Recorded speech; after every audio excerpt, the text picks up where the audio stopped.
In a market defined by looming uncertainty but building optimism, data has gained a central position of being able to put any organization at a position of advantage, but only if it is leveraged effectively.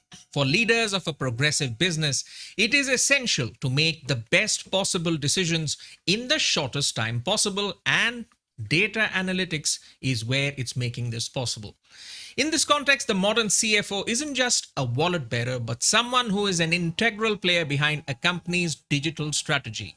CFOs today need to proactively monitor key analytics trends to create action plans for critical investments and crisis management.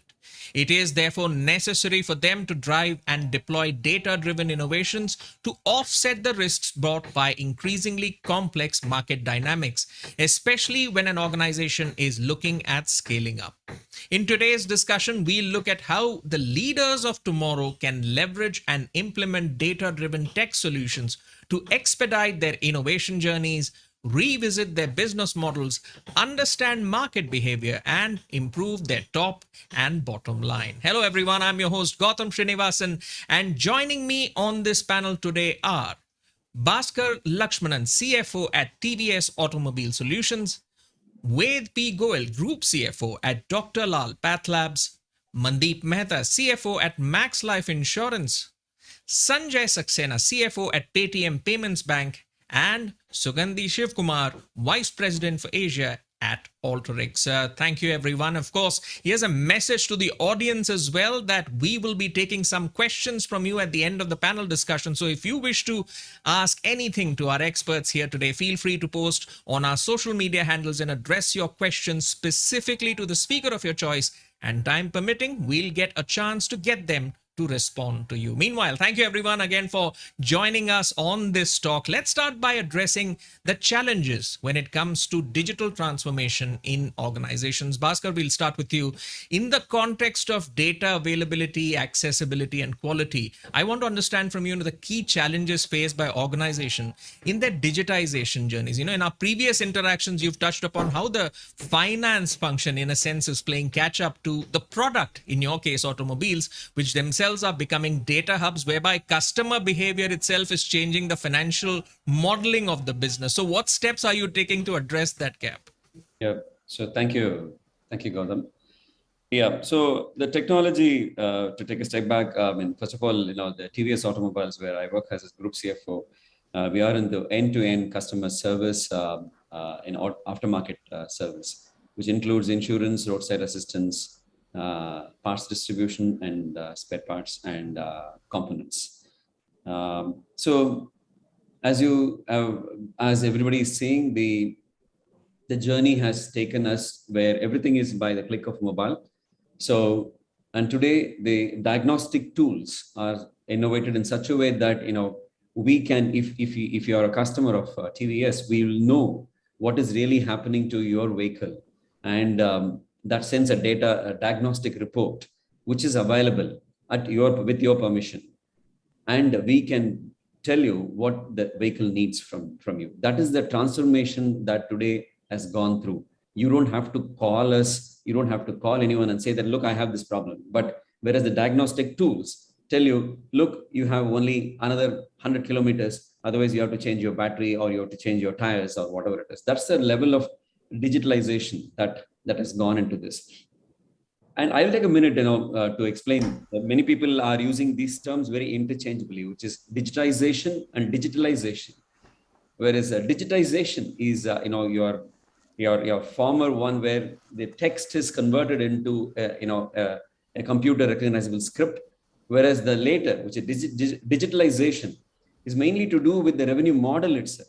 So that has really gone as a main change in most of the business that we are witnessing today. So my business has gone into that, whereas I am not able to, in the sense that, finance, we need to get the realistic data in terms of online real-time basis. Which outlet I'm making money, which city I'm making money, what is the predictable customer billing in the next 1 year or whatever it is, for me to enable to plan the cash flow, and what kind of compliances that I handle. Because the compliances are really, really complex across, when you're present across India, in every state, the compliance is very, very different. barring few things which are common across states. So first is the business going at a rocket speed, and the finance, compliance, and regulatory aspects are coming behind to catch up much faster. We are moving into a much sophisticated financial platform by which these are converted into a real-time analysis for us to get it. For that, the main thing is that the data structure, that this is very, very close to design for Six Sigma, what we learn. The design of the data structure is extremely important. And that is what that we are doing today. In the next 6 months, the journey is to get the finance function completely in line with the predictable business model and to be more customer friendly, because I need to come out with some of the innovative solutions, which I am part of as a CFO. So that's the my response, Gautam.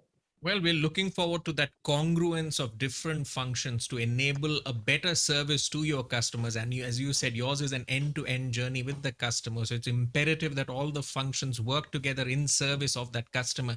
But I also want to touch upon this broader issue of, harnessing insights from data. It's easier said than done. Sanjay, let me bring you in, even with modern analytics and business intelligence platforms in place, insights, the enterprises, they struggle with the context when they get to understand how to understand their data rather. So what's your take on this, considering the payments revolution underway in India? How are you planning to harness insights from data to convert the next billion users to customers?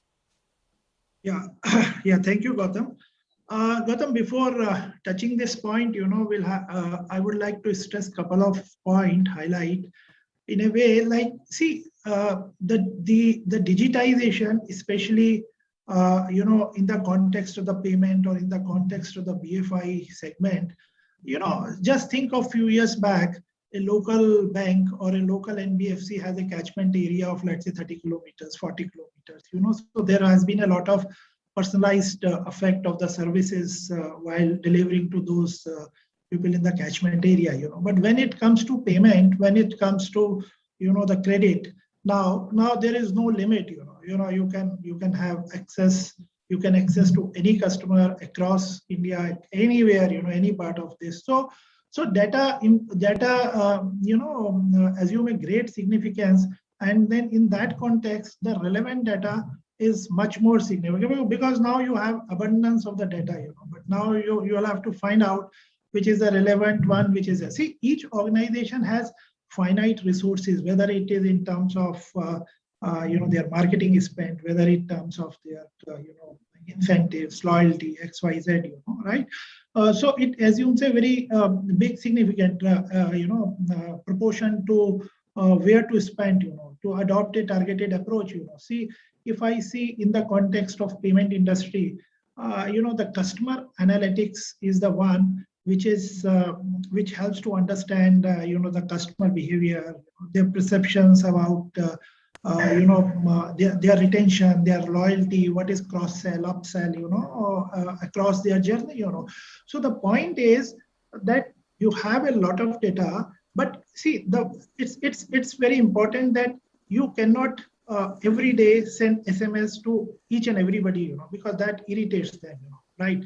You have to go along with the customer journey, right? There are some customers who are first time, then you will onboard them, give them some facility, taking their pattern, this is their spend pattern, this is their habit. Then you will take them to the next journey for any cross sell or upsell. Then you will take them to the final journey of the wealth management and all those things.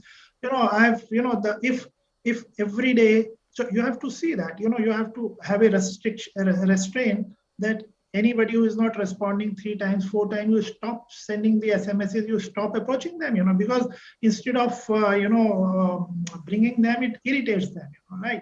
So this is very important, that which segment of customer you have to approach at which level, right? Somebody is onboarding, somebody is with you in the journey, somebody is in the advanced stage. So accordingly, you can differentiate your products, you can offer your loyalty programs, you can offer your this. Similarly, the marketing spend, see, the marketing spend, I have to see, there's no point that I show an Apple Watch to a customer who doesn't have the propensity to pay, right? So the point is, while there is a lot of data, But at the same time, especially if I confine myself to BFSI at the payment industry, it's very important that you touch upon the right segment of the people for your right product and for your right incentivization. And in this context, Sanjay, I would also like to mention that, when I mentioned the next billion users, right? Here, the good thing about the payments revolution is that it's also creating data sets for you to reach out to unbanked customers who say wouldn't have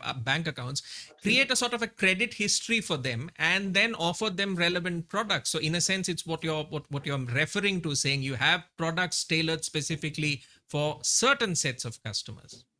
Absolutely, I agree with you. See, still I'll feel, if we take our journey 10 years back when this whole Aadhaar thing started, right? And that is first give the digital identity to everyone. But still, I feel that, when I see that along with Aadhaar, you have to give, the photostat of your Aadhaar number, it's, and now recently, I have seen that something what is called offline authentication have started. No, see, there cannot be online and offline. If you are on a Aadhaar journey, if you are on a digitization, then obviously it takes time. But I think somewhat something which started, many years back, it have finally what you say. It has taken its bureaucratic cover and finally moving into, even if I have to give an authentication of Aadhaar, I have to give a photocopy of the Aadhaar number also, So it's amazing, So my point is, as a country, we are into it. We are rich in data, but as you rightly said that there is a lot of data. Then again, the issue of data security comes, the privacy comes. Privacy issue is so badly handled.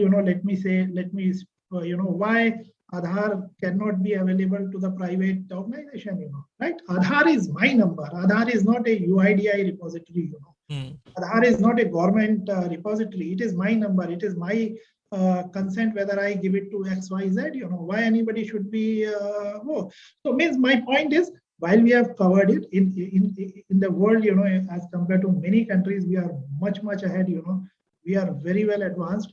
But in the present context, slightly more need to be done. And I'm yesterday's Niti Aayog digital banking, right? RBI's paper on cryptocurrency, the government laws on this, the entire machinery is very fast now, and the things are changing very fast. Absolutely. In fact, now a lot of the players find a lot of CFOs have found that the government is far ahead in terms of its technology ambitions, and they are playing catch up there. We'll explore that more in detail. But in the meanwhile, let me come to you with, automation has proved to be a life changer for finance heads and finance teams across industries. And well, the diagnostic sector has been quick to adapt to faster response time and timely assistance. So I believe you joined Dr. Lal Pathlabs when it had a turnover of just 43 crore rupees, and you've been part of the journey where the turnover has grown to over 1,000 crore rupees now.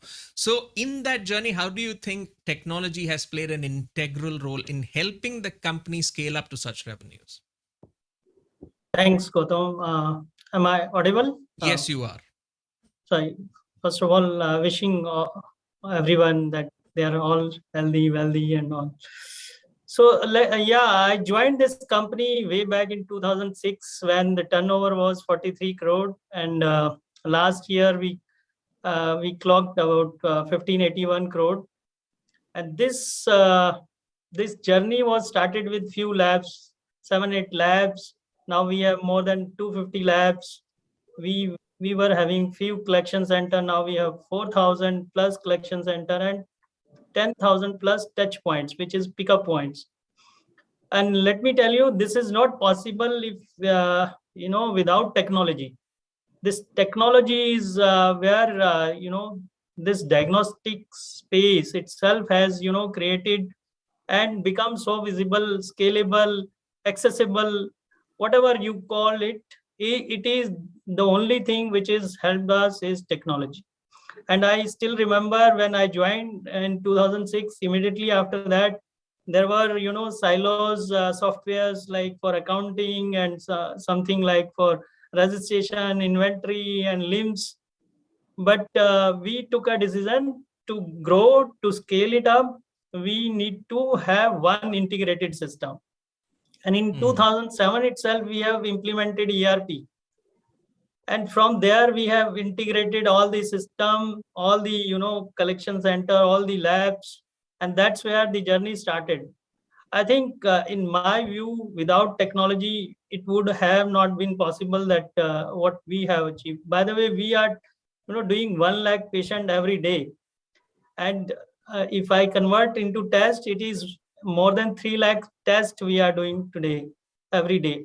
So it's a very difficult task. The way we are fragmented, the way we are, our network was spread, it won't be able to handle those kind of volume scale without technology. For that, if you see, there are traditional things which we did like ERP, CRP, but one is customer facing.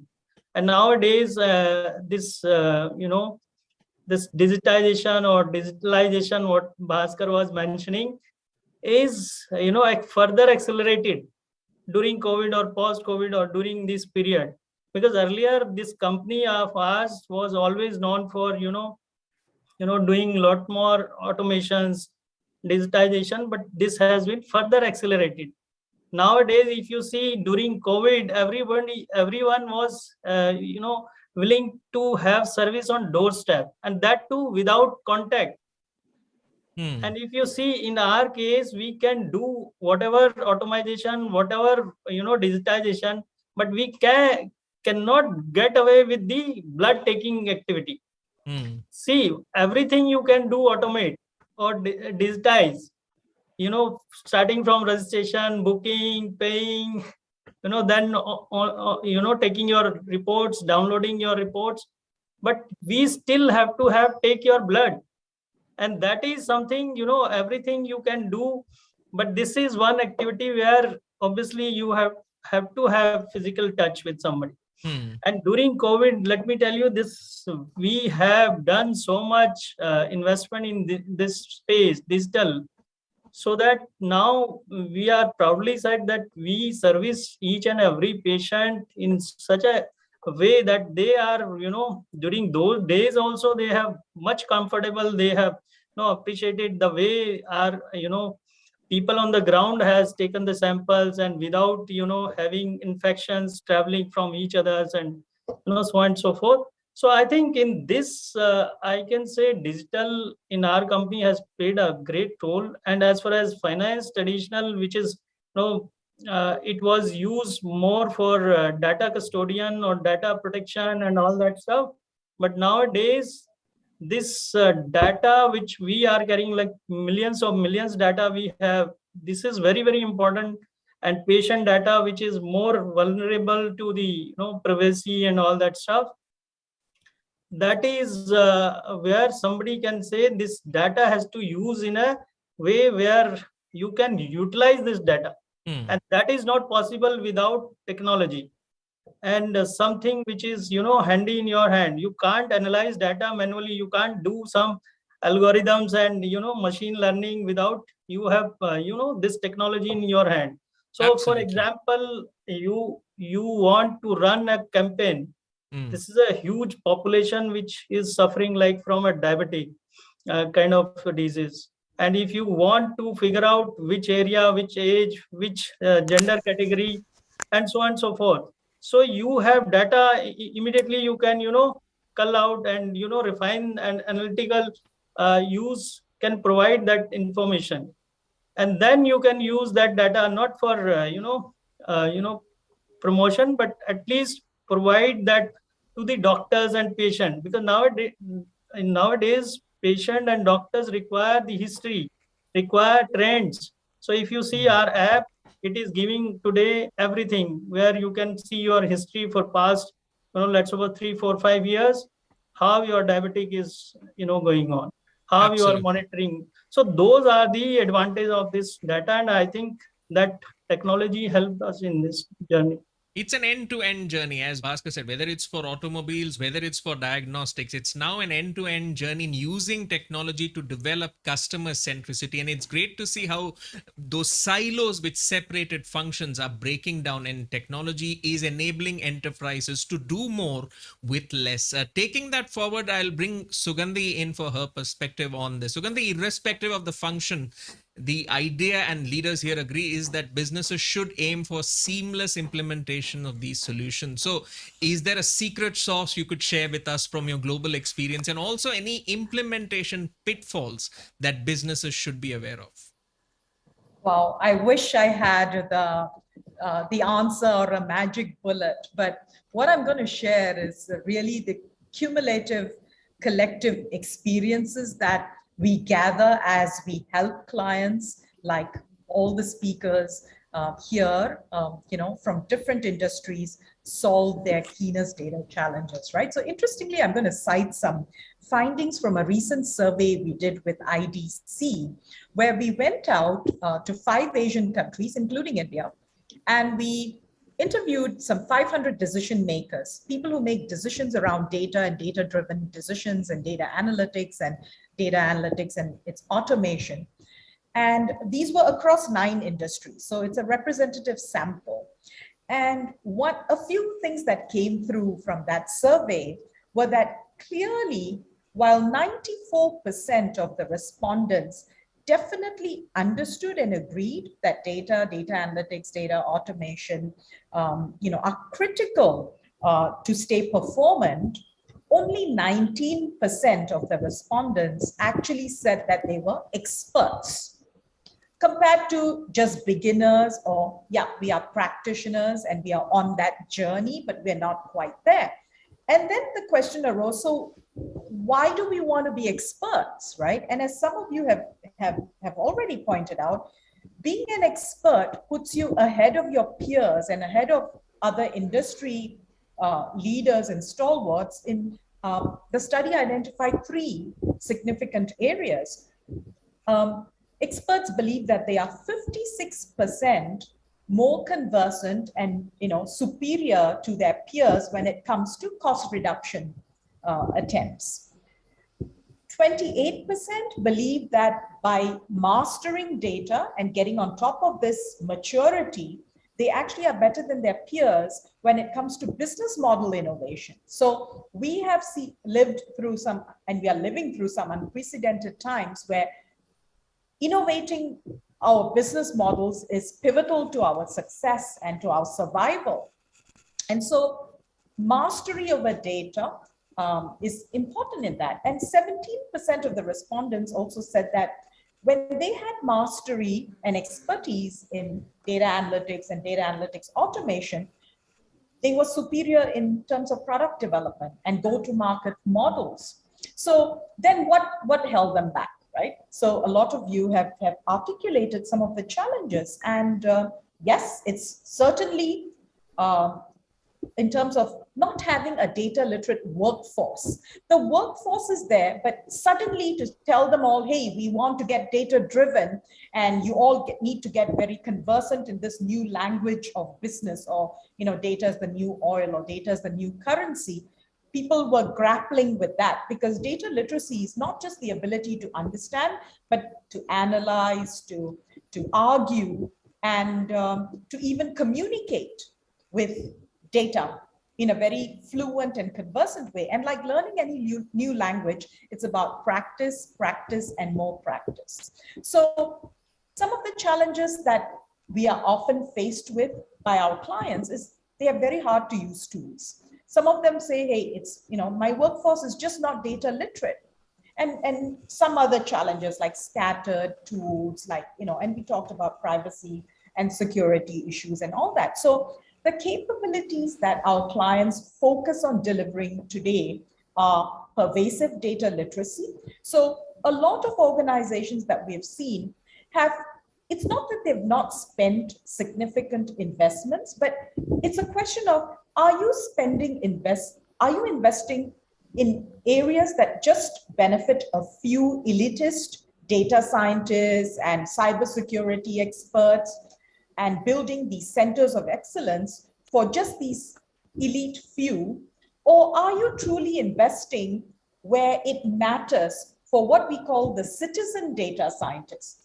People like you and me and the knowledge workers who want to get more conversant and fluent with the language of data. Empowering people like us would actually multiply the benefits, deliver very quick ROIs, relieve the burden on data scientists, and also deliver very, very speedy and visible ROIs that make this data culture a reality.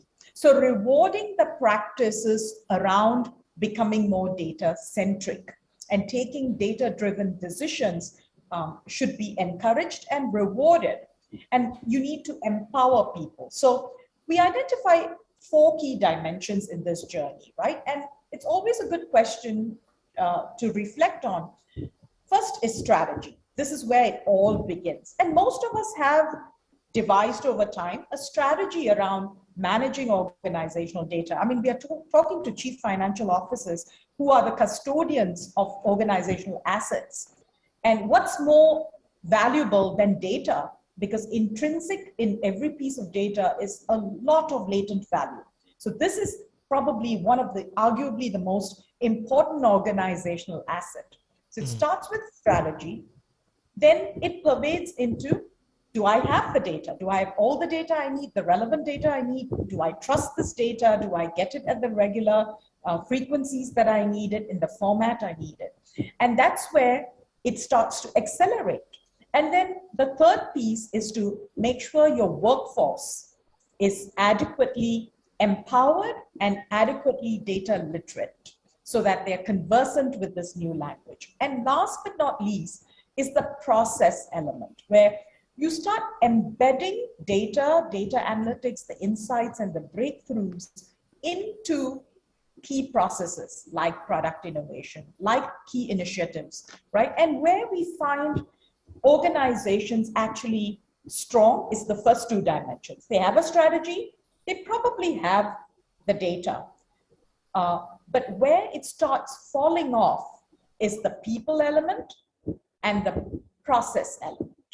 So companies that actually focus on rebalancing the spend, not just on the data and the strategy and all the complex technology like Hadoop data lakes and cybersecurity centers of excellence, but actually rebalance that spend to empower the citizen data scientists so that they can be self-sufficient.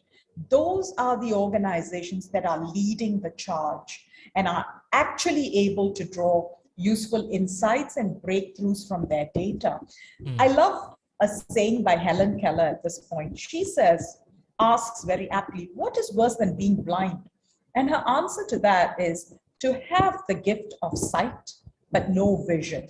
And that's exactly what's happening to most of us. We have a lot of data inundating us from all perspectives and angles, but we are not able to harness the value in that data to get the sight and the vision to drive our businesses forward. All right. In that context, I'll bring in another quote by Michelangelo. It's that the worry is not that you aim too high. The worry is when you aim too low and you achieve it. But I'll take a few points that you mentioned here, Sugandhi, and ask Sanjay before he leaves on, the fact that when we discuss the context of technology deployments, as a leader, you need to see which functions to, say, automate and which not to, right? In the context of what you're trying to achieve. So before I come to Mandeep for his views on, say, executive sponsorship, I want to get in Sanjay to talk about which aspects of finance do you think should be automated and which should not be automated for growing organizations? Yeah, I think I must compliment Sugandhi, especially the 4 pillars or the 4 points she touched upon, and of which the 3rd and 4th is very, very relevant. While you can have the strategy, while you can have the overall the technology, Hadoop and all, but whether the workforce is data literate or not, and whether you have the processes is not, is extremely important. In a country where we are 90% literate population, I'll say 95% are data illiterate, Yeah, right. So illiteracy on account of digitization is extremely high in the country as of now. So taking a clue from her, exactly this is what, we have, what we did in our organization and what I, suggest for others to do. Now, our finance function or the finance team have structured differently. It's not purely an accounting and finance function. It includes, in our finance team, we had a small team which is of IT people with IT capability, right, working on the large data, right. We have the data pool, but taking out the relevant MIS, taking out the relevant informations, is required. So we make it in-house. In-house means within the finance team. So within the finance team, there is a sub team which has the capability of generating or any MIS, and that we did it from the this is the first thing. Second is some part. See, if I take in the context of BFSI and especially banks and payments, there's a huge number of transactions, right? There is a middleware, there is a end-to-end transaction flow. Slightly bug in any middleware can cause you a lot of leakage, fraud. So you have to ensure that within there has to be a the automation of your reconciliation processes daily. I've seen many banks, cooperatives, otherwise, yes, public sector banks, they put very low priority for the reconciliation process, and what happens if any bug is there, intentionally or otherwise, right, that can continue for months together and you will not be able to find the leakages going on. So from here, in our organization and earlier also, because we make it sure that while operations have this duty to do it, within the finance, there is a second check also. So we have done the entire recon processes, whether it is all payment system, whether it is all, the customer data, daily recon the day end with complete reconciliation next day, right? So if there is anything which goes wrong, can be caught, because there's a huge number of data and transactions are there. So what I want to say, the structure of the finance team is going to change now, which should include some kind of a techies into it, right? They should come within the fold of finance team, which is how we have structured it. Some type of the guys with the operational or the analytic operational capability, right? Doing all these recons, and then few analytics, because as she rightly said, because so, and the last is we have made it compulsory for all finance guys, to have at least 1 or 2 certification in a course, like for Excel, for advanced Excel, for SQL. They should themselves be equipped, rather than depending on any other team to generate MIS or to generate the data analytics, And lastly, I'll say, you said which are the processes. One is the recon processes, which definitely has to be, automated. Second is, organization with large number of employees, with large number of vendors, large number of retailers, that all payout processes is very important to be automized, right? And without this, that cannot, So which sometimes we call it, we call API banking, right? Which is a kind of an API banking which is going on right now. You give APIs to the organization, and then organization dealt with a large number of payments and all those things. So I think the any area which includes large number of data, which includes the repetitive processes, right? Payouts to the business correspondence, lakhs of business correspondence are there. All these processes has to be automated, right? And plus some other processes which as a first default lies with other department like operational, like other thing. As a second check, finance always does, because there should not be any leakage, no scope for the leakage. All right. That is, I think, the few areas which I feel need to be prioritized. All right, Sanjay, thank you so much for joining us and sharing your perspectives. I believe you have a previous engagement, so we'll let you go. But thank you so much for sharing your thoughts on this. In that context, let me come to Mandeep. Now, Mandeep, Thank you, Sugandhi Gautam. spoke about. Thank you so much, Sanjay. Thank you, everyone. Sure.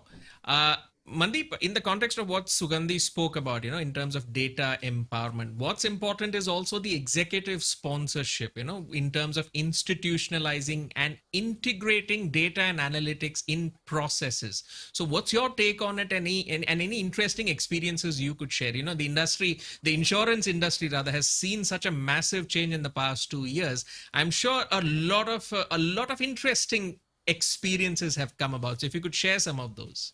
Sure. Thank you for this particular question.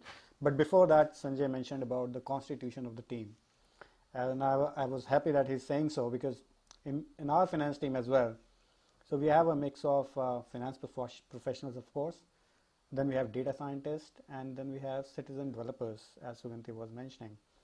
And these are the people who can develop a robot, configure a robot, and deploy it on the process. And so much so that we are loaning this staff to other functions so that they can develop robots as well. So that's the flavor of things to come. Also, the question that you asked was not that which area or which function need to be taking a lead in digital or analytics, use of deployment of analytics. Actually, it has to be all. There will be a time when no function, no process will be without data.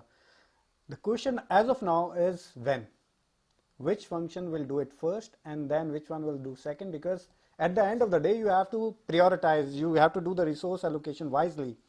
And related question is that it will fail if the culture is not right. So that's where the executive sponsorship comes, not only in terms of funding the change. It's also talking about and creating a mindset in the organization that the decision making is fact-based, data-based. At the same time, avoiding the analysis paralysis kind of a situation, that everybody is seeking all kind of data and collating every data. That will also create mayhem. So that wise thinking, or the smartness in deploying data will come from culture as well as awareness of people. That's where executive come into picture. And an organization like us, any retail-oriented organization, like we're talking about Paytm, then Ved is also there from a business which is retail-oriented, and like us, this has been happening for quite some time. We are not new to using data in our decision making, in our processes. Actually, our whole business is about data, right from designing the product to offering a service, doing intelligent filtering, underwriting, and enabling the sale process, etc. It has been there. What is changing now is that the computing power has expanded quite a lot, which is enabling more and more data points to getting factored into decision making. And this data computing is also moving forward towards the customer. It's no longer it's happening in the central office and somebody will do an API and fetch the figure and decision and say that this is the outcome. Now the customer facing assets are there, are doing this particular bit. And again, traditionally there are two ways of dealing with data. One is that typically the MIS guys pull out the MIS or do some analysis, some inciting, and then throw it out on the field or to the people who consume this insight. But this is moving more and more towards the tools being smart and intelligent, who can just take the data and say that okay, this is what should be looking at, right? Which you can again tweak in and say that okay, I want one more element. And imagine that will it be possible if the executive and the organization is not oriented that way? If your boss is not reviewing data, the team will not bring the data, right? So that's where the whole point is. And the n and 100 numbers of examples where we have done this deployment of data in each and every process. Okay, let me bring the very easy one, which is in the CFO fraternity is pretty common. So there used to be a time when there used to be auditing, right? 100% voucher checking. It moved to a era of sampling. Then it moved to a era of statistics based sampling where you only check 20 vouchers and auditor will be fine. Now we are back to 100% checking. 100% of the transaction getting checked there and then on that spot only, at the time when they are getting getting recorded in the system, or like a night auditor they are doing. Why? Because the computing power is there, tool are very smart, and you can do it. So compliance is layered during the time of transaction. Yeah. So as a CFO or as a executive leader, somebody will be little bit more comfortable saying that sample there was a chance that sample is done in a manner that some certain scenarios are left out, but here I'm checking everything. What else can I do? Right? That gives a confidence to the management that the transaction, specifically in industry like us where the customer trust and faith is the foundation, and we don't want to go wrong at any cost. So that's where I think the power. I'm not talking about decision making. That's a whole new chapter altogether. But you asked for an example, a very simple example that is happening right now. But that's a great example, Mandeep, because it also illustrates the bandwidth that it leaves leaders to focus on, say, other core propositions to improve the business. As you said, if you layer in compliance during the process and you know that it's 100% reliable versus, as you said, if it was just a sample set, there was still a scenario where things could go wrong. Here, technology empowers you to be perfectly compliant and improve and increase the level of transactions that you see in your enterprise. But I'll take one subset of the discussion which we spoke on when we spoke on executive sponsorship and the broader teams, how they sync up within teams itself. Different teams, there could be an outsync, Bhaskar, when it comes to interpreting data. And when we talk about data management these days, the complexity will only increase as organizations move more data assets to the cloud, and teams struggle with data trust issues. And of course, there's also scarcity of technical skills. So how difficult is it going to be for traditional companies to embrace digital transformation fully? And in terms of barriers, what do you see as the key barriers? One that I mentioned in terms of interpretation of data. In addition to that, what other barriers do you see, and what can be done to address these challenges? Thanks, Gautam. So yeah, it is a big challenge for traditional companies. For example, India with such a heritage, like 10,000 years, 5,000 years, very difficult to move this dinosaur compared to a single city like Singapore, which has evolved much faster. And this one, so traditional companies have a big challenge in moving this one. But what is really playing is that the proper education. So we have seen that even TVS is more than 100 years old company. So, but we have adopted technology to move from a conventional basis to solve the problem to a technology based solving the problem. And people found that education, that the training part and understanding. And the company also believes that the human resources are extremely important. And we are not going to let you go or let you diminish in value.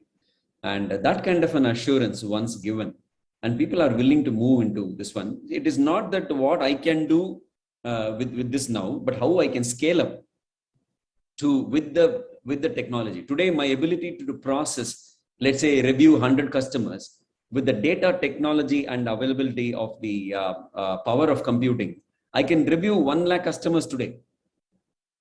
So that is how the training has helped people in companies like us. And that is one thing which is extremely important in moving. And I just to share my experience, I have worked previously as a quality head also, in Six Sigma and other things. So the design for Six Sigma is extremely important. So any organization going through this journey will have to roadmap, especially for companies which are in the more than 10, 20 years plus, and not in the technology platform based businesses, but in the traditional brick and mortar businesses, transformation, the design is extremely important. I think we touched about the organization design, and the design of the revenue model and how the people will see this design, we need to spend more, 90% planning and 10% execution. So that really helps in moving this transformation. Oh, that's an interesting perspective.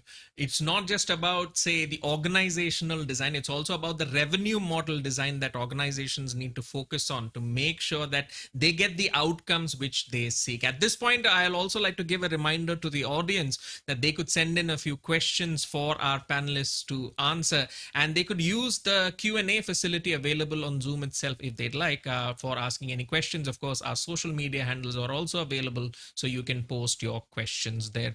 Meanwhile, Ved, let me come to you. Any thoughts on collaborative data governance between CFOs and CTOs? How important do you think is the collaboration between finance and technology heads to transform, optimize, and scale analytics-centric processes? Yeah, interesting. I mean, let me tell you that it's natural in this digital world. One side we are looking a lot of benefits, lot of synergy optimization, which is good, I mean natural, which is coming with this technology, digitization and all that. But the flip side, I have seen that with this automation and more data digitalization is the threat which is coming in terms of, let's suppose, data security, cyber crime, cyber thefts.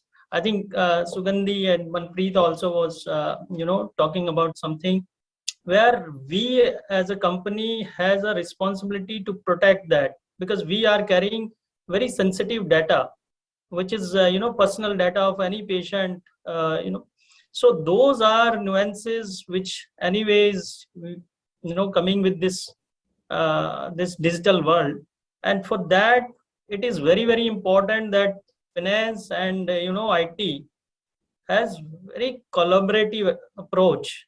It's not IT, in fact, all the stakeholders, in my view, because, it's not one which is finance. Probably one can say it's a custodian or a, watchdog, but IT is a enabler. So it's not one or other, but it's a all together, where anything which is happening in terms of any implementation or any new technology adoption or implementation.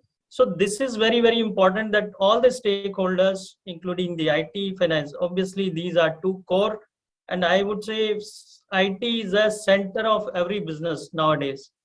You look at any business, IT is a center, and without that, nothing is moving. In fact, in our organization, we are helpless without IT. So it's like it's very, very collaborative approach.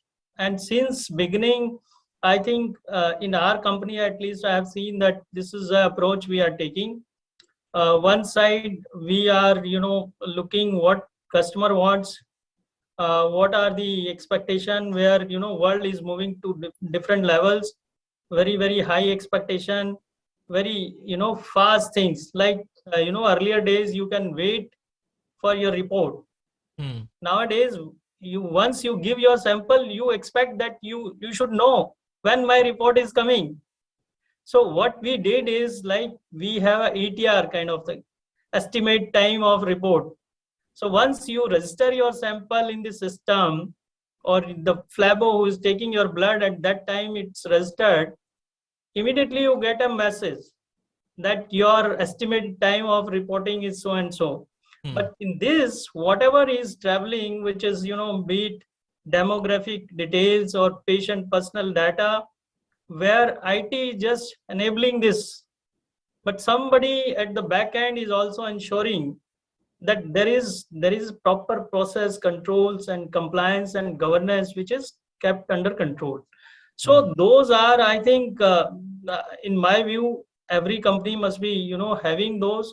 But to summarize, I think it's a collaborative approach, which in my view, without that, it's like going north and south.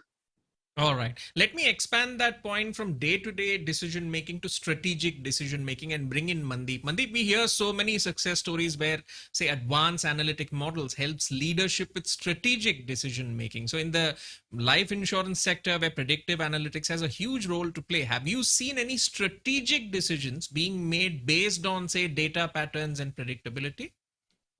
As I said that, the entire business is about data, right? And all But from a decision, strategic nature. yeah, I'm coming to that. So almost all decision, hinges upon what we read into data and how do we deal with it.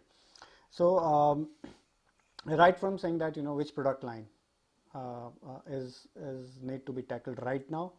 And for example, the lockdown happened. I mean, everybody has good stories to talk about, how IT came into hand and, allowed the processes to run.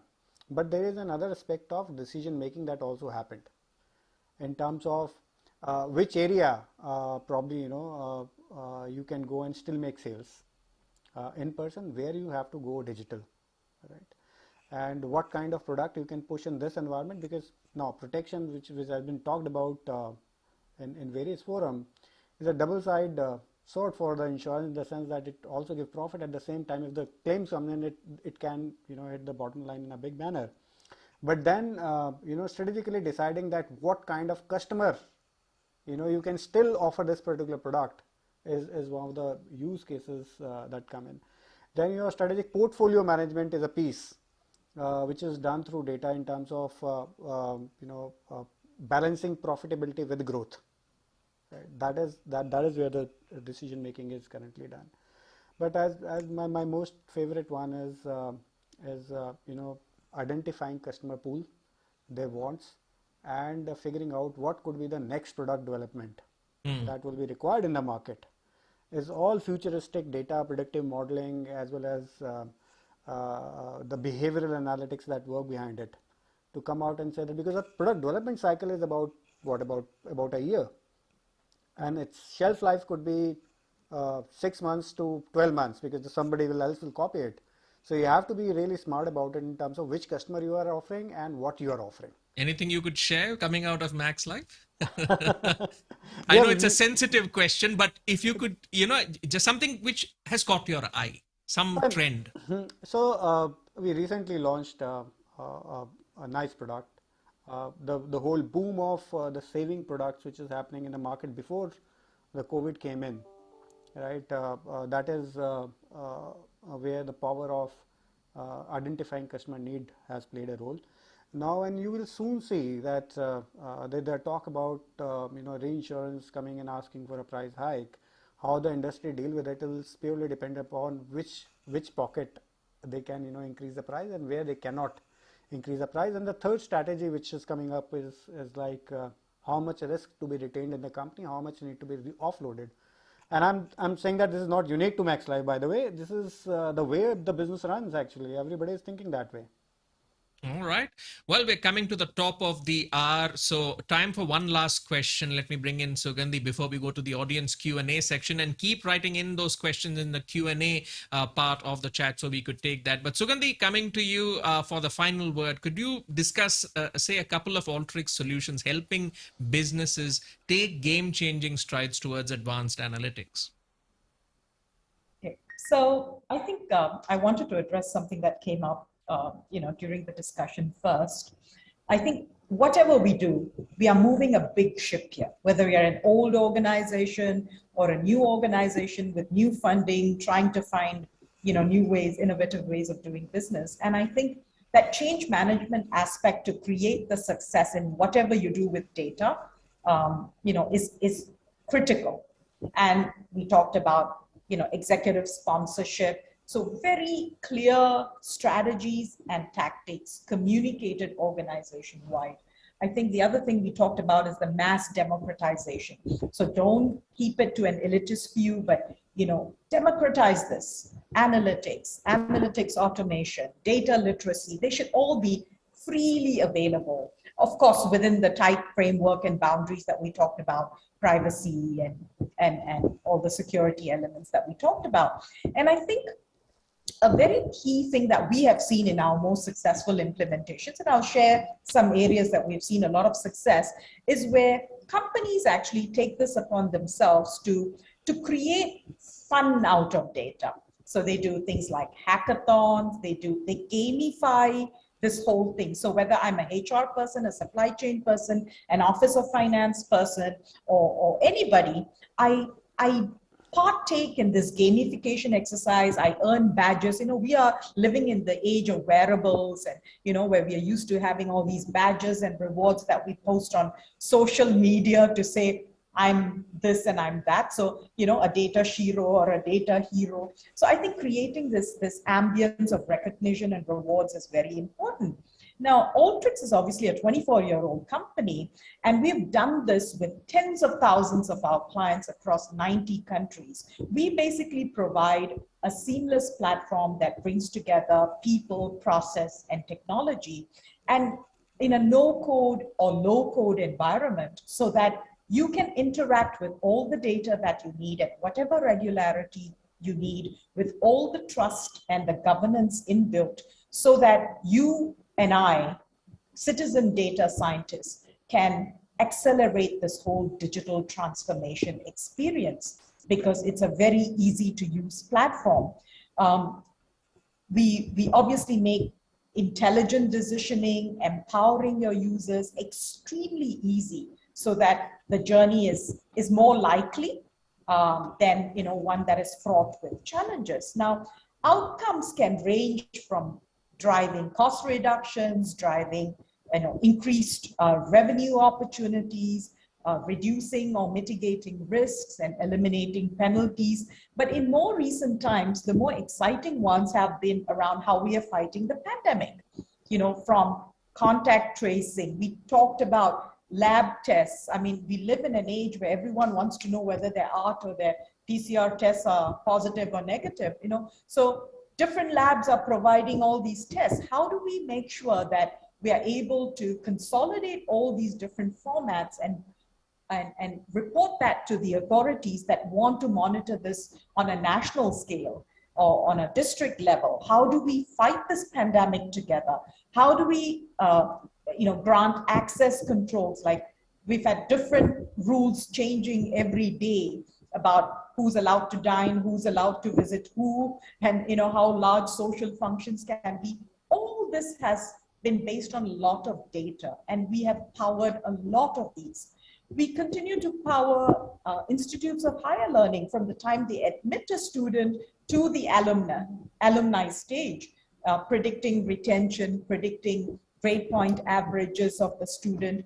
We've helped fight the Great Resignation, which is a global phenomenon, by reducing fatigue, because a lot of what we see is repetitive.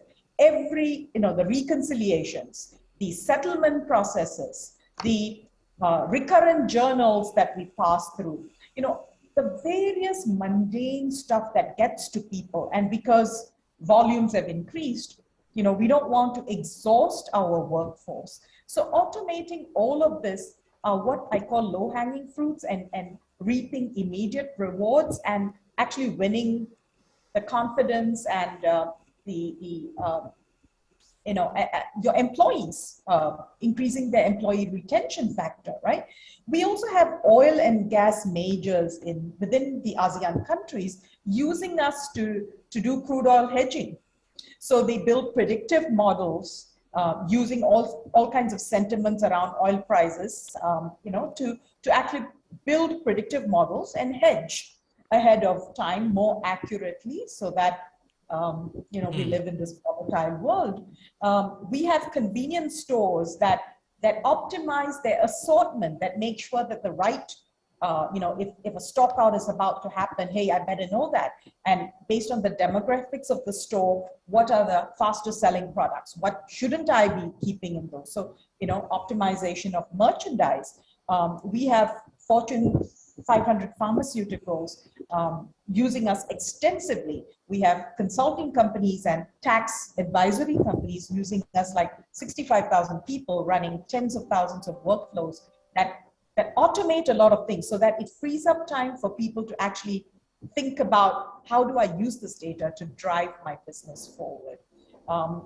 We optimize things like how food banks distribute their food supplies to the most needy. We help fight crime. We combine geospatial data with all sorts of other things like street lighting to predict the safety for women, for children when they are using public transport or other facilities. So we touch every aspect of life. And one interesting thing, we even partner with McLaren in the F1 races because a Formula One race car is a combination of not less than 80,000 component parts working together.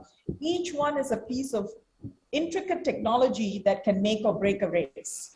And it's not just the components within the car, it's also the management of the ecosystem and the people in that race team. And then there were new regulatory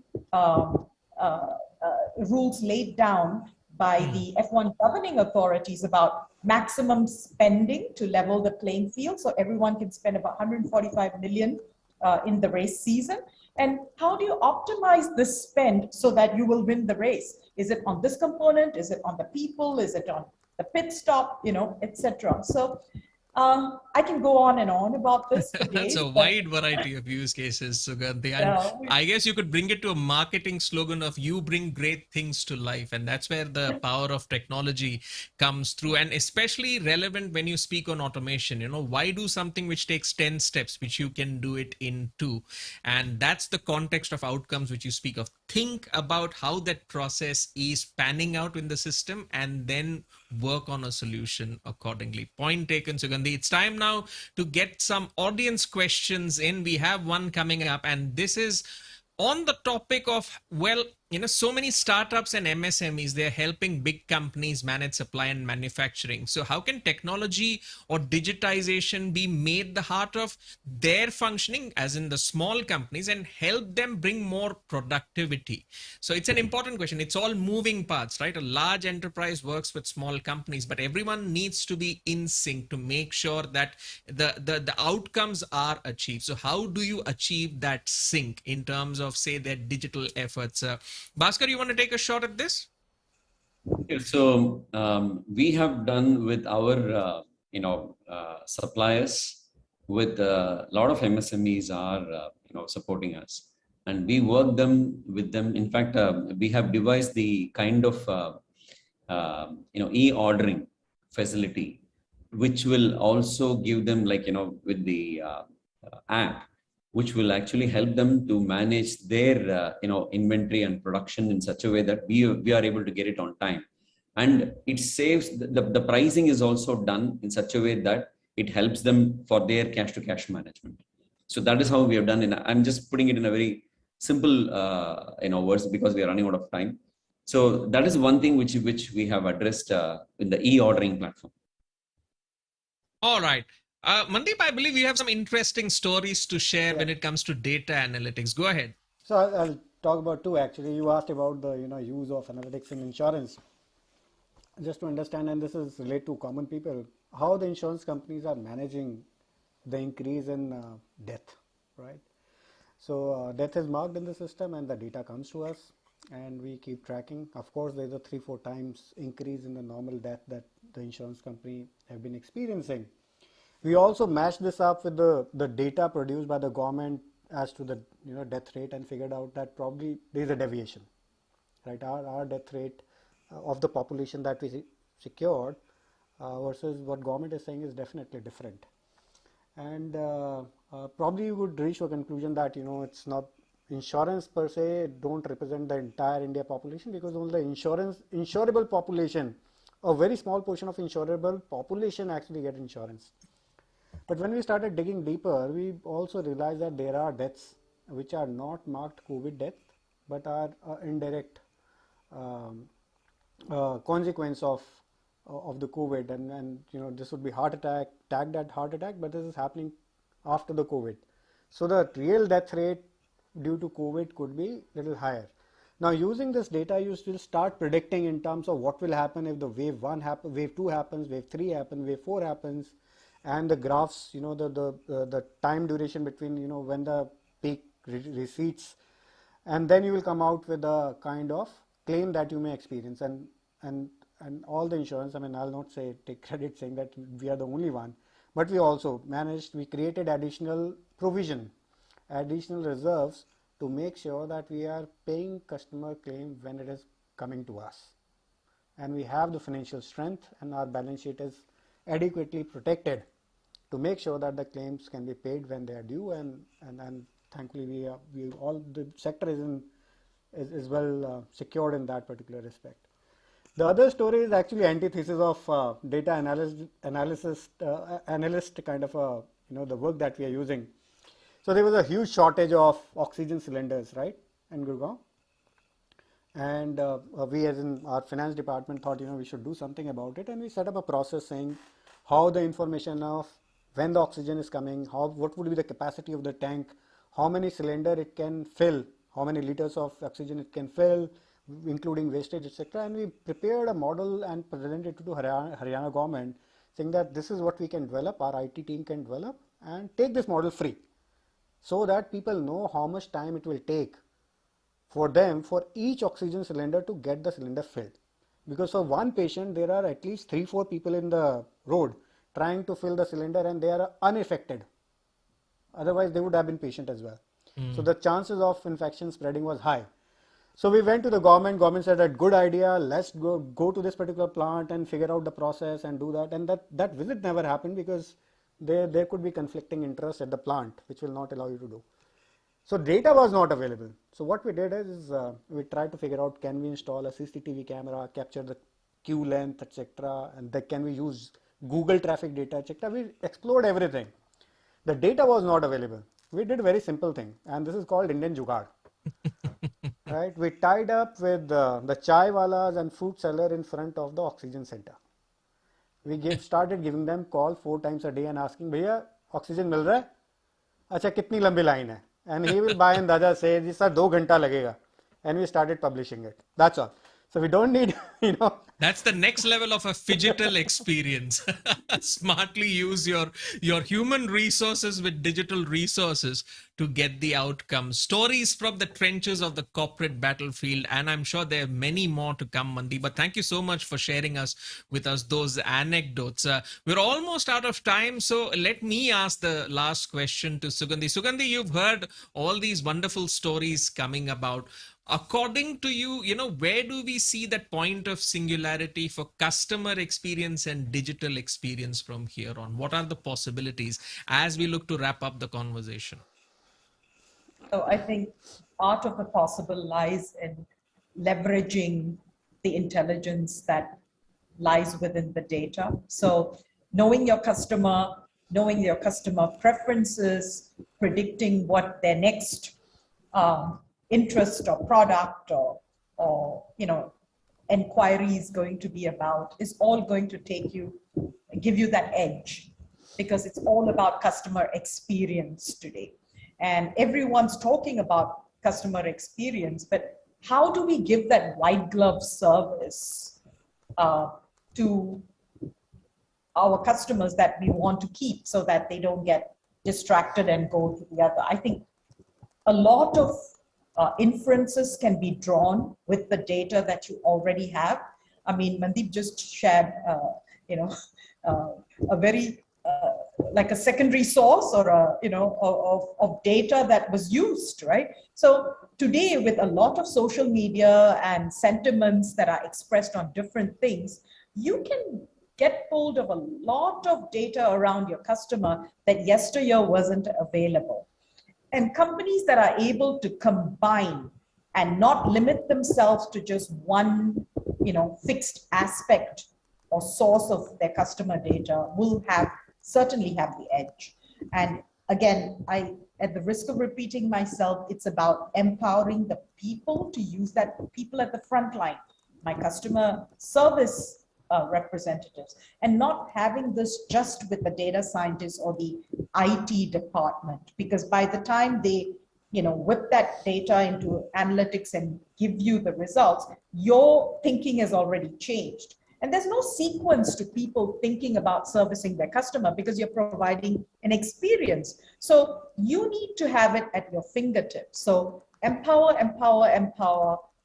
the entire organization and embed the decisioning into the processes that would drive things like the white glove service to stay ahead of the curve. All right, the message is clear that you have to give the power to the people. It is time for growing businesses to democratize data, automate processes, and cultivate a data-savvy workforce. And of course, we heard how organizations also need to accelerate data-driven and AI-augmented business outcomes in order to stay competitive. I mean, of course, a cultural shift is also on the way. So data science and analytics is not just restricted to the tech-savvy participants of the corporate world, but it is integrated in systems and processes with informed decisions being taken on insights rather than on guesswork. Well, on that note, it's time to wrap up our discussion for today. And boy, what a wide-ranging discussion it has been. I'd like to thank all of our panelists for joining us and sharing their experiences and lessons and stories from the trenches of this business landscape. And of course, thank you to our audience for tuning in and asking questions. Till next time, this is Gautam Srinivasan signing off. Have a great day. Thank you. You. Thank you, everyone. Thank you, Bhaskar. Thank you, Sugandhi. Thank you, Mandeep. And thank you, Ved.